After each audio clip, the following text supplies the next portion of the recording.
Hi, I'm Cobi Jones, and welcome to Cobi's Corner. I'm hanging out here at the StubHub Center with Mr. Landon Donovan. We're going to spend a little time right before the season opener for the LA Galaxy, just a few days out. So welcome, Landon, and first off, happy birthday.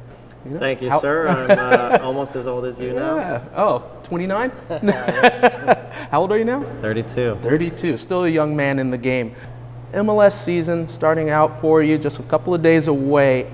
And right now, you're only one goal off being the MLS all-time leader in goals scored.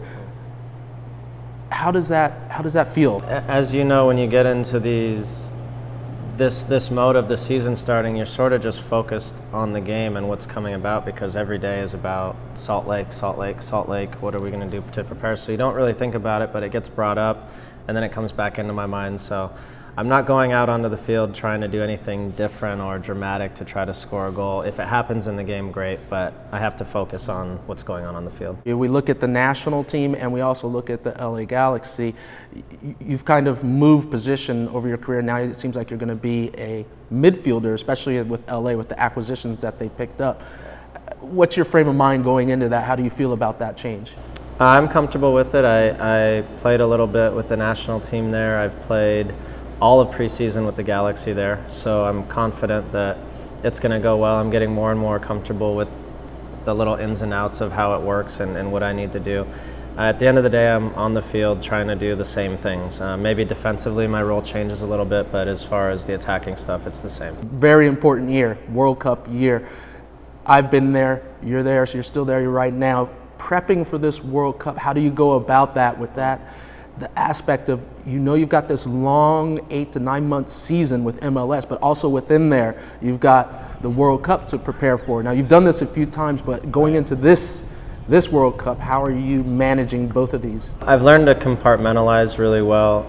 Of course, everyone's thinking about it. It's in your face everywhere you look. There's a countdown to Brazil, all this stuff. So it's obvious that that's a priority for a lot of people. But at the end of the day, while my Galaxy teammates and coaches and the club here is happy for us if we make it, they don't really care what goes on until July, because they want you to do well here. So we have to be able to focus on this now, and that's my objective, that's my goal. And fortunately, I've been through it a few times, so I can sort of set that aside, do the work here, and then be excited for that later. Does that entail taking it easy at times, scaling back a little bit when you need to?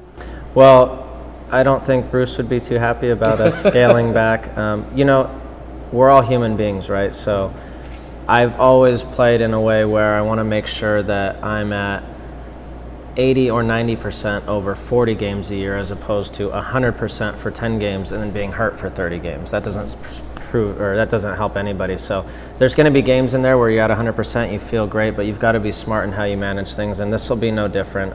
But I'm not going to play any differently because there's a World Cup coming. I mean, that's as you know, that's when you get hurt, when you step back a little bit. So you got to just kind of keep your pedal to the floor and keep going. When we look at the game and how you've played, over the time, do you think that it's been too much, too much criticism in the aspect of your game? It's part of the territory. So I've played in a lot of games where I haven't played well and I score a goal and everyone thinks I'm the greatest and you're the hero. And I mean, you've been through that too. And there's other games where I actually play really well, and then people send me articles where people are saying I was the worst player on the field, and I'm thinking, how is this possible? So it comes with the territory. It's all part of it. I'm pretty honest with myself, so I analyze myself pretty well after a game. I know when I haven't had a good game, and I can't control I can't control criticism. Right. I can't control praise. I can't control all that. I can control how I play, and I think early in my career it was too much of this up and down every game, and I think I've gotten a lot better at just being more consistent. How do you always find a way to be at the right place at the right time to score the winning goal, be it a national team, World Cup team? What do you attribute that to? Because you're always there. A big part of my game has always been my fitness, and so a lot of times I'm able to make an extra run at the end of the game. And again, it's nowadays at 32, I can't run 100% for 90 minutes. I won't make it. I might make 60 minutes and I'm going to be dead for 30 minutes. So I might go 80 or 90% most of the game, throw in a few 100% sprints, but I have to sort of manage how I go through that, and that gives me ability to still be able to make a play at the end. When you started, way back in the days, San Jose. 5 MLS Cups, correct? Potentially 4 World Cups. Is this something that you could imagine, I mean, at that time, and being in LA to boot? Well, I mean, this is going to sound crazy, but the only soccer I watched growing up was when you guys were playing some of your national team games. I remember you, I remember Alexi. I didn't know much about the game. There was no MLS, so I couldn't have dreamed of ever playing professionally like that. I could have just barely dreamed of playing in a World Cup. So when I think about it that way, not only have I come a long way, but the sport has come such a long way, and it's cool to be a part of. I mean, you paved the way for guys like us who now make it. We make it able for other guys, younger guys coming up, Josie Altidores, those kind of guys to make it, and it's a cool progression that we've all been through. And as you get towards the end of your career, I think you see it more clearly. The break, that everyone calls it, the break that you took. We heard a little bit about it, but what did that give you? Was that like a boost of energy now? Was there ever a concern maybe that you wouldn't be back with the national team? I mean, we saw after you came back, it was like a new you. I just hit the reset button, and I think a lot of people probably struggle with this in their lives, whether you play soccer or you're a teacher, or a doctor, or a fireman, or whatever.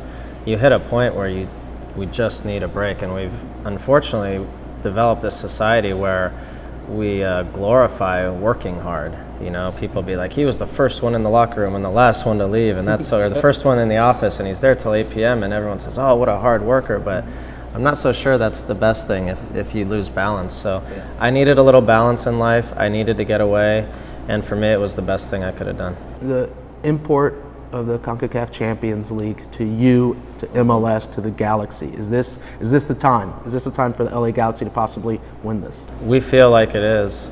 I think in the past we weren't quite there, but now we have, in every position, we have guys with experience, that have played huge games, guys that have been through this tournament now, who know what this is like, playing Mexican teams, what all that is like. So we have all the pieces, and there's no excuses now. If it all ended tomorrow, what would you want people to know about Landon Donovan? What would your legacy be on and off the pitch? What would you want them to remember you for? I think people don't understand what we go through to do this for so long. And I remember watching at the end of your career when I was here, and how much work you put in just to get yourself ready every day to get out just to training. And I think people think that we just show up at Saturday night at StubHub Center Field and like, oh, everything's great and all right, but there's so much work that goes into it. There's so much work when you leave training, you go home, you got to take care of your body, you're hydrating properly, you're eating properly, you're keeping your legs up. So I hope people understand how hard we've worked to do it for this long. Some guys come in and do it for 2 years, 3 years, 4 years, and then you never hear of them again. To do it this long is very difficult, and hopefully I was a good teammate and worked hard, and people can appreciate that. And these are some questions from some fans just really quickly that they put out there. Yeah, so you can answer these really quick. Which MLS championship was the most important to you? I guess the first one, because it was so unexpected with that team in San Jose. Who did you beat in that one? I forget. Oh, yeah. I don't know. Someone in this room looks familiar. Yeah, we'll skip that one. All right. This one is kind of a repeat, but how important do you see winning the CONCACAF Champions League? I think it's vital to our league. This team obviously carries the torch in MLS, and we want to continue doing that. If our league can win this tournament and show well in the Club World Championship, that'd be huge. Mm-hmm. Real Madrid or Barcelona? Barcelona. All right. EPL ever again? I highly doubt it. I'm happy here. I obviously signed a new deal last year. I never say never, but it's hard to see that. This one's actually from a teammate of yours. Why do you keep getting caught relieving yourself on Mexican pitches? Listen, it's not my fault I have a small bladder. I was born that way, and I take care of myself. I hydrate well, so you hydrate well, you're going to have to go to the bathroom. Last one, do you ever foresee a day that you can live down the drinking fountain pitcher? but I can't talk. I can't talk. Hey, you're there too. I hope they're not showing a picture of this right now in the background. No, but you know what? When you're young, you make dumb mistakes. All right, Landon Donovan, thanks for coming to Cobi's Corner. Appreciate it. Thank you.